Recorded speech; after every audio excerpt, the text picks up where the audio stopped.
আসসালামু আলাইকুম এভরিওয়ান, আপনারা সবাই কেমন আছেন? আশা করছি কাছে দূরে যে যেখানে আছেন ভালো আছেন, সুস্থ আছেন। আমিও আল্লাহর রহমতে ভালো আছি, সুস্থ আছি। রুমাস ফ্যামিলি ব্লগ থেকে আমি রুমা আরও একটি ব্লগ নিয়ে চলে এসেছি আপনাদের মাঝে। আশা করছি আজকের ব্লগটি আপনাদের কাছে অনেক অনেক বেশি ভালো লাগবে। যাই হোক, সকালবেলা নাস্তাটা আমি রেডি করেই ফেলেছি অফ ক্যামেরায়। এখন আর বাবাকে আর কি দিয়ে দিচ্ছি, অফিসে চলে যাবে। তাই নাস্তাগুলো আমি কমপ্লিট করে তাকে দিয়ে দিচ্ছি। আজকে ডিম, রুটি আর হচ্ছে ডাল, আলু আর কি, বড় ডাল, আর হচ্ছে গাজর, তারপর ধুন্দল, কিছু সবজি মিলিয়ে আর কি এই ভাজিটা করেছি। এই ভাজিটা খুবই মজার একটা ভাজি, অনেকটা পছন্দ করে আমার পরিবারের সবাই, তাই আমি মাঝে মাঝে এটা করে থাকি। যাই হোক, নাস্তাটা আমার রেডি করা হয়ে গিয়েছে, দেখতে পাচ্ছ। এখন আর বাবাকে দিয়ে দেবো, আর বাবা খেয়ে দিয়ে চলে গিয়েছে। তারপর চলে আসলাম আমার বেডের কাছে। যাই হোক, চাদরটা আজকে চেঞ্জ করে দিচ্ছি। চাদরটা একটু নোংরা হয়েছিল, তাই ভাবলাম আজকে চেঞ্জ করেই দেই। যেই কথা সেই কাজ, আমি চাদরটা উঠিয়ে নিলাম এবং আরেকটা চাদর আমি যে বিছিয়ে দিলাম। যাই হোক, আমার চাদরটাই যে দেখতে পাচ্ছ বিছানো হয়ে গিয়েছে এবং বালিশগুলো আমি জায়গায় রেখে দেবো সুন্দর করে। আসলে বেডটা যতক্ষণ না গুছাই ততক্ষণ আমার ভালো লাগে না। বেড গুছানো থাকলেই মনে হয় ঘরের ভিতর আমার অনেকটা গোছানো হয়ে গিয়েছে, তাই আমি বেডটা সবসময়ের জন্যই তো জানো আগে গুছিয়ে রাখি। যে কত সুন্দর লাগছে আমার বেডটা গোছানোর পরে চলে এসেছি আমার মেয়ের আর কি আইসামনির টেবিল গোছাতে। টেবিলটার উপর আজকে একটু কিছু ফুল রেখেছি, কারণ মাঝে মাঝে একটু ফুল না রাখলেই হয় না। টেবিলের কাছে আসলে আমি কিছু রাখতে পারি না আমার ছোটো বাবুটার জন্য। খাটের পর উঠেও সেখান থেকে সব কিছু ফিকে ফিকে ফেলাই দেয়, তাই মাঝে মাঝে রাখি, একটু দেখতে ভালো লাগে সেই জন্য। তাই আজকে ভাবলাম কিছু জিনিসপত্র রেখেই দেই, ফুল, আর্টিফিশিয়াল ফুল রেখে, যাতে দেখতে একটু সুন্দর লাগে। আর যেহেতু ভিডিও করছি তাই তো একটু রাখতেই হয়। আস্তে আস্তে সব জিনিসপত্র আমি সুন্দর করে মুছে পরিষ্কার করে নিচ্ছি, যে দেখতে পাচ্ছ। আর এরপর আমি আমার বেসিংটা পরিষ্কার করব আর কি। যাই হোক, আমার টেবিলটা দেখতে পাচ্ছ সুন্দর করে ঘষা মাজা করে পরিষ্কার করে নিয়েছি, এখন দেখতে অনেকটা ভালো লাগছে। আর ড্রেসিং টেবিলটা তো জানোই ভাঙা, তাই পুরোটা দেখাই না, পুরোটাই তো দেখাই দিচ্ছে। যাই হোক, আমার ছেলে ভেঙে ফেলেছে, আর চেঞ্জ করা হয় না এখনও, কিছুদিন পরে আর কি চেঞ্জ করব, এখন একটু সমস্যা আছে। আর চলে আসলাম আমার বেসিংয়ের কাছে আর কি। বেসিংটা আজকে সুন্দর করে ঘষে মেজে পরিষ্কার করে নেব আর কি, ময়লা হয়েছে অনেকটাই। সব কিছুই আর কি বেসিংয়ে যা যা আছে সব কিছুই পরিষ্কার করব। যাই হোক, ভিডিওর এ পর্যন্ত এসে বরাবরের মতো আবারও রিকোয়েস্ট করছি আমার ভালোবাসার আপু ভাইয়াদের কাছে, যারা আমার ভিডিওটি এ পর্যন্ত দেখছেন বা দেখতেছেন এবং লাইক দিতে ভুলে গিয়েছেন, প্লিজ আপনারা ভিডিওটিতে একটি লাইক দিয়ে আমার ভিডিওটি কন্টিনিউ করবেন। আপনাদের একটি লাইক আমার ভিডিওটি আপনার মতো আরও অনেকের কাছে পৌঁছে দিতে সাহায্য করবে এবং আমাকে নতুন ভিডিও বানাতে উৎসাহ যোগাবে। এই যে সংসারের কাজগুলো আমরা প্রতিদিন যে করে থাকি, এগুলো আসলে আমাদের এই কাজ আমাদেরকেই করতে হয়, আর আমরা এই কাজকে ভালোবাসি দেখেই তো এই কাজগুলো আমরা করে থাকি সংসারের জন্য কাজগুলো করা আসলে আমাদের অতটা কষ্টও হয় না, কারণ এই কাজগুলো আমরা ভালোবেসেই করে থাকি। আর কোনো কিছু ভালোবেসে করলে সে জিনিসে কখনোই কষ্ট অনুভব করা যায় না।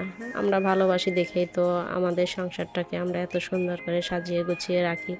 আমার হয়তো যেটুকুই আছে, আল্লাহ আমাকে যেটুকু দিয়েছে সেইটুকু নিয়েই আমি সুন্দর করে সাজিয়ে গুছিয়ে রাখার চেষ্টা করি, পরিষ্কার করে রাখার চেষ্টা করি। আসলে পরিষ্কার না থাকলে ভালো লাগে না, তাই চেষ্টা করি দু একদিন পর পর সব কিছু আমি সুন্দর করে ক্লিন করে রাখার চেষ্টা করি। এদিকে দেখতে পাচ্ছ আমার এখানে একটা আর্টিফিশিয়াল না আর কি রিয়েল ট্রি রেখেছি। এই গাছটা আমার কাছে আসলে খুবই ভালো লাগে, তাই আমি এখানেই রেখে দেই। মাঝে মাঝে একটু বারান্দায় নিয়ে যাই, কারণ গাছের আবার রোদের দরকার আছে, একটু বাইরের হাওয়া বাতাসের দরকার আছে। যাই হোক, ওদিকে আমি সব কিছুই পরিষ্কার করে নিলাম আর কি। আমার বেসিংটা সুন্দর করে পরিষ্কার করা হয়ে গিয়েছে, আর এদিকে চলে আসলাম ঘর ঝাড়ু দিতে।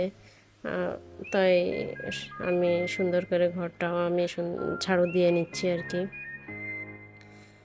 আসলে সংসারের কাজকর্ম ছাড়া আর কী বা থাকতে পারে আমাদের। এই কি এই ঘর গোছানো, এই কি ওর ঘর গোছানো, এখানের জিনিসপত্র এখানে রাখা, ওখানে জিনিসপত্র সরিয়ে আরেক জায়গায় রাখা, এগুলাই তো আমাদের কাজ আর কি।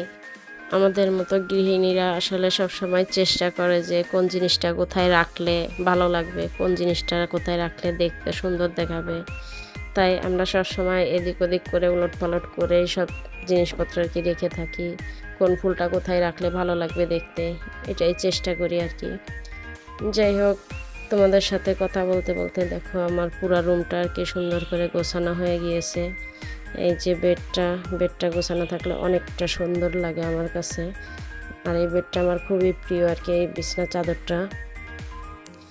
যাই হোক, সব কিছুই গোছানো পরিপাটি করা হয়ে গিয়েছে। দেখো দেখতে কত সুন্দর লাগছে। আর এলোমেলো থাকলে আসলে পুরো এইটাই সেন্স থাকে, মনে হয় যেন ঘর দরজা কতদিন ধরে গুছায় না, এরকমটাই লাগে। আর ছোটো বাচ্চা ঘরে থাকলে ঘর সংসার বেশিরভাগই এলোমেলো থাকে, কিছুই করার থাকে না আর কি। ওরা তো ছোট মানুষ, বাচ্চা মানুষ, ওরা সব কিছু এলোমেলো করবেই।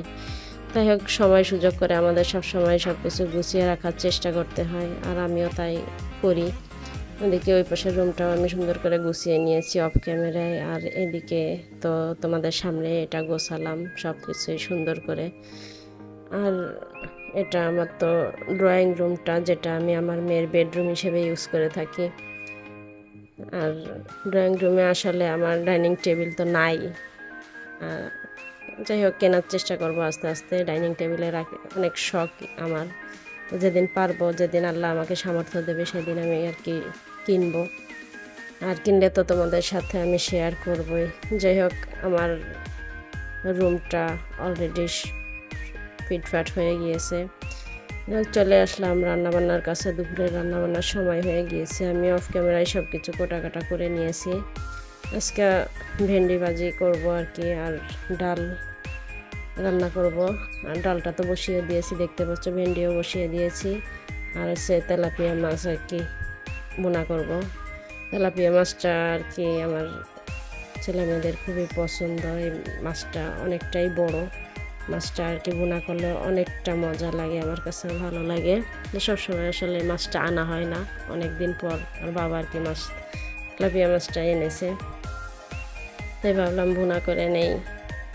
আর তাই রান্নাটা আর কি আমি চাপিয়ে দিলাম। এদিকে মাছ ভাজা হয়ে গিয়েছে, আর পেঁয়াজটা আমি সুন্দর করে ভেজে নিচ্ছি। আর সাথে একটু টমেটো কুচি দিয়ে দিলাম। টমেটোটা দিলে আর কি তরকারির স্বাদটা অনেক গুণ বেড়ে যায়। আর টমেটো আমার কাছে মোটামুটি ভালোই লাগে, তাই আমি সব কিছুতেই টমেটো দেওয়ার চেষ্টা করি যখন থাকে। আর যখন না থাকে তখন তো কিছু করারই থাকে না, যা আছে তাই দিয়ে রান্না করতে হয়।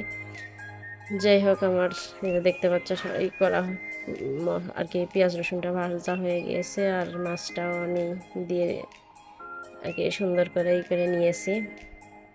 দেখতে পাচ্ছ কত সুন্দর দেখাচ্ছে আর কি।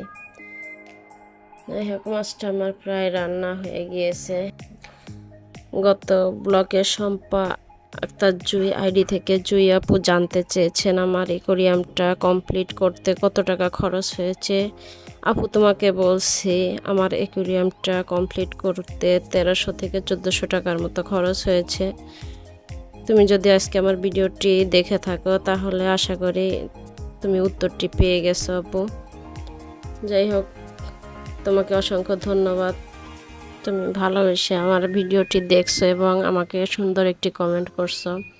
যাই হোক, যে আপু ভাইয়ারা আমার ভিডিওটি দেখে থাকো তোমাদেরকেও জানাই আমার অন্তরস্থল থেকে অনেক অনেক ভালোবাসা এবং শুভকামনা। এদিকে দেখতে পাচ্ছ আমার রান্নাটা প্রায় হয়ে গিয়েছে। আর ভিডিওটি দেখতে দেখতে আমার কথা বা কাজের কোনো অংশ যদি তোমাদের কাছে ভালো লেগে যায় তাহলে তোমাদের পছন্দ মতো সুন্দর একটি কমেন্ট করে দিও। আর যদি অনেক বেশি ভালো লেগে যায় তাহলে আমার চ্যানেলটিকে সাবস্ক্রাইব করে আমার পাশে থেকে যেতে পারো। আর যারা অলরেডি এটা করে রেখেছো তাদেরকে জানাই অসংখ্য অসংখ্য ধন্যবাদ। আর আমার নতুন নতুন ভিডিও যদি পরবর্তীতে তোমরা দেখতে চাও তাহলে পাশে থাকা বেল বাটনটি ক্লিক করে দিতে পারো, তাহলে আমি ভিডিও ছাড়া মাত্র তোমাদের মোবাইলে নোটিফিকেশনে চলে যাবে এবং তোমরা তোমাদের সময় সুযোগ করে দেখে নিতে পারবে। আজকে পর্যন্তই। সবাই ভালো থাকবেন, সুস্থ থাকবেন, সবার শুভকামনায় আজকের মতো বিদায় নিচ্ছি। আল্লাহ হাফেজ।